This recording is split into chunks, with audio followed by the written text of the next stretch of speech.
Assalamualaikum warahmatullahi wabarakatuh. Sobat Hijrah Rasul yang dimuliakan Allah, semoga kita selalu dalam keadaan sehat walafiat. Amin ya robbal alamin. Kali ini kita akan membahas tentang 4 waliullah Indonesia yang pernah dikunjungi Nabi Khidir yang kedatangannya tak terduga. Berikut ini adalah 4 waliullah Indonesia yang pernah dikunjungi oleh Nabi Khidir. Sebagaimana diketahui, Nabi Khidir adalah nabi yang bisa hidup di bumi bersama Nabi Ilyas. Nabi Khidir dan Nabi Ilyas hidup layaknya manusia biasa. Makan, minum, nikah, tidur, dan juga wafat. Allah memberikan umur panjang kepada Nabi Khidir dan Nabi Ilyas. Nabi Khidir dipercaya menjaga lautan, sementara Nabi Ilyas dipercaya untuk menjaga daratan. Hal itu disebutkan dalam kitab Al-Isyabah dari Ibnu Syahin. Atas izin Allah, Nabi Khidir sempat bertemu dengan 4 waliullah Indonesia. Siapakah beliau? 1. Kiai Haji Maimun Zubair atau Mbah Mon. Diceritakan, Mbah Mon dulu ketika nyantri di pesantren Lirboyo pernah ditemui Nabi Khidir sekitar jam 11 siang. Saat itu Mbah Mon sedang hendak berwudu. Tiba-tiba ada suara memanggil namanya. Seketika Mbah Mon keluar mencari sumber suara tadi. Ternyata suara itu berasal dari kuburan dekat pondoknya. Di sana Mbah Mon kaget melihat seseorang berdiri memakai pakaian compang camping. Inti yang disampaikan Nabi Khidir adalah, "Kamu cinta sama saya juga cinta sama kamu." Setelah dawuh begitu, Nabi Khidir mendoakan Mbah Mon lama sekali. Setelah lama berdoa dan diamini oleh Mbah Mon muda, Nabi Khidir kemudian pergi dan menghilang. Mbah Mon akhirnya balik ke pondok lagi. Fakta ini ternyata diketahui oleh Kiai Mahrus Ali. Setelah pertemuan itu, Mbah Mon muda langsung terlihat sosok santri muda yang sangat alim. Mbah Mon muda juga akhirnya mengaku kepada Kiai Mahrus perihal yang baru saja dialami. Setelah peristiwa itu, Mbah Mon muda akhirnya sowan kepada Mbah Kiai Hamid Pasuruan. Setelah sampai di kediaman Kiai Hamid, langsung Kiai Hamid berkata, "Saya sudah tahu, ini baru saja Nabi Khidir memberi kabar. Sekarang saya berpesan sama kamu. Selanjutnya hati-hati." 2. Kiai Haji Hashim Asy'ari.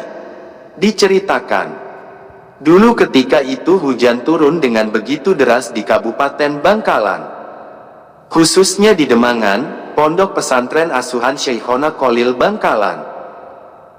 Meski hujan mengguyur dengan derasnya, ada saja orang yang bertamu kepada beliau.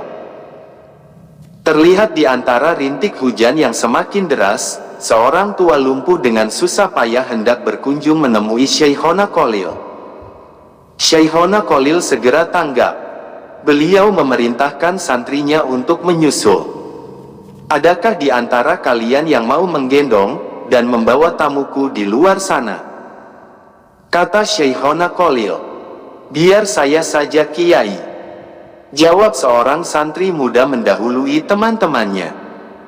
Santri muda itu bergegas meloncat menembus rintik hujan yang semakin deras, menghampiri orang tua itu. Tanpa pikir panjang, ia menggendongnya untuk menemui Syekhona Kholil. Dengan sangat akrab, Syekhona Kholil menyambut tamunya. Dan di antara keduanya terjadi dialog 4 mata. Tidak beberapa lama, rupanya percakapan mereka telah usai. Syekhona Kholil mendatangi santri-santrinya itu untuk meminta bantuan lagi. "Siapakah di antara kalian yang mau membantu orang tua ini untuk kembali pulang?" tanya Syekhona Kholil. "Biar saya saja Kiai," sahut santri yang menggendong orang tua tadi. Lalu santri muda itu dengan penuh rasa takzim, menggendongnya keluar dari pondok pesantren dengan hati-hati. Sesuai perintah Syekhona Khalil. Setelah santri dan tamu tua itu keluar dari kawasan pesantren, Syekhona Khalil berkata kepada santri-santrinya yang lain, "Santri-santriku, saksikanlah bahwa ilmuku telah dibawa santri itu," katanya. Dan ternyata yang digendong oleh santri tersebut adalah Nabi Khidir, yang bersilaturahmi kepada Syekhona Khalil. Dan santri yang menggendongnya adalah Hadratus Syekh Kiai Haji Hashim Asy'ari, pendiri NU, yang kemudian mewarisi keilmuan Syekhona Khalil Bangkalan. 3. Kiai Haji Abdul Hamid Pasuruan. Kiai Haji Abdul Hamid Pasuruan dikenang sampai sekarang sebagai sosok wali Allah yang penuh karomah. Beliau dulu pernah nyantri di pesantren Trimas di bawah asuhan Kiai Haji Dimyati. Tapi kealiman beliau tertutupi oleh karomah, kewalian yang beliau miliki yang masyhur sampai sekarang. Salah satu karomah beliau adalah bisa sering dan mudah bertemu dengan Nabi Khidir. Suatu ketika Mbah Kiai Hamid Pasuruan berkata bahwa Nabi Khidir akan datang di kediaman beliau besok pagi hingga waktu zuhur. Maka tersebar luaslah kabar tersebut. Keesokan harinya, orang-orang pada datang ke situ ingin bertemu Nabi Khidir, bahkan ada beberapa habib dan kiai dengan berpakaian jubah lengkap dengan surbannya, juga hadir di situ ingin bertemu Nabi Khidir. Ketika orang-orang telah banyak berkumpul, bahkan ada yang mulai dari subuh, maka datanglah seorang pemuda dengan berpakaian nyentrik. Orang-orang yang hadir di situ tidak memperdulikan pemuda tersebut, karena semua tamu yang hadir berpakaian ala Islami. Ketika bertemu Mbah Kiai Hamid, pemuda itu langsung bersalaman dengan Mbah Kiai Hamid dan ingin mencium tangannya. Namun Mbah Kiai Hamid langsung menolak untuk dicium tangannya. Justru Mbah Kiai Hamid ingin mencium tangan pemuda itu, tapi ditolak juga oleh pemuda itu. Kejadian itu terjadi di depan seluruh yang hadir waktu itu. Kemudian pemuda itu berganti pakaian dengan pakaian yang sudah kotor yang dibawanya. Selanjutnya membersihkan selokan di sekitar kediaman Mbah Kiai Hamid sampai waktu duhur, kemudian pergi. Seusai sholat zuhur, salah seorang yang hadir di situ memberanikan diri bertanya kepada Mbah Kiai Hamid, "Kapan Nabi Khidir akan datang?" Dan Mbah Kiai Hamid menjawab bahwa orang yang membersihkan selokan tadi adalah Nabi Khidir. Tidak sedikit dari para tamu yang menantikan dapat bertemu dan bisa bersalaman dengan Nabi Khidir, akhirnya menyesal dan menangis. Hal itu lantaran mereka tidak mengenali kedatangan sang Nabi, karena lebih melihat sosok dari pakaian yang dikenakannya. 4. Kiai Haji Khalil Bangkalan. Suatu hari Syekhona Khalil Bangkalan sedang menemui tamu-tamunya di ruangan depan. Mbah Khalil yang juga ulama besar, dari salah satu guru dari Kiai Haji Hashim Asy'ari, duduk dengan salah satu lutut tertekuk di depan perut. Beliau sambil bercengkrama dengan para tamu-tamunya, yang ditemani secangkir kopi yang ada di hadapan masing-masing. Ketika sedang asyik mengobrol, tiba-tiba seorang bertampang seperti gembel dengan pakaian lusuh, sambil menuntun seekor anjing masuk ke ruangan. Kontan saja semua tamu pada heran bercampur geram. Apalagi tanpa salam, tanpa bicara, dan tanpa izin. Tiba-tiba si pengemis ini menyeruput kopi milik Mbah Khalil hingga tinggal ampasnya. Terlihat juga ingus yang keluar dari hidung pengemis tak diundang itu. Marahkah Mbah Khalil? Tidak.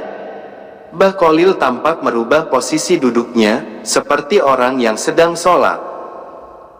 Telapak tangannya menyatu di atas paha, kepalanya menunduk tanpa berani menatap muka si pengemis itu. Justru beberapa tamu bangkit, bermaksud mengusir orang aneh ini, tapi segera dicegah oleh Mbah Kholil dengan isyarat tangannya. Beberapa saat suasana hening, Mbah Kholil tetap menunduk. Tamu yang ada di ruangan itu tak satu pun ada yang berani bersuara. Sampai kemudian si pengemis itu berlalu tanpa sepatah kata pun. Selepas gelandangan itu pergi, Mbah Kholil membuka suara. "Siapa yang mau meminum kopi bekas tamuku tadi?" Tentu saja tak seorang pun yang mau, karena kopi itu bekas diminum seorang pengemis dengan ingus menempel di bawah hidungnya. "Baiklah, kalau begitu biar saya saja yang menghabiskan," kata Syekhona Kholil sambil meminum sisa kopi di cangkir. Semua tamu semakin terheran-heran, belum habis rasa penasaran para tamu. Kemudian Mbah Kholil menyambung kata lagi. "Tahukah kalian siapa tamu tadi? Dia adalah Nabi Khidir. Beliau habis mengunjungi sahabatnya, seorang wali di Yaman dan Sudan. Kemudian melanjutkan perjalanan ke sini untuk menemui sahabat-sahabatnya, para waliullah di tanah Jawa," papar beliau.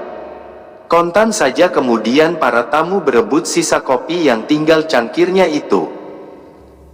Bahkan ada yang berebut untuk mencuci cangkirnya, sekedar untuk ngalap berkah dari kesolehan Nabi Khidir. Nah, itulah beberapa ulama Nusantara yang pernah ditemui Nabi Khidir. Dan sebenarnya bukan hanya 4 ulama itu yang pernah bertemu dengan Nabi Khidir.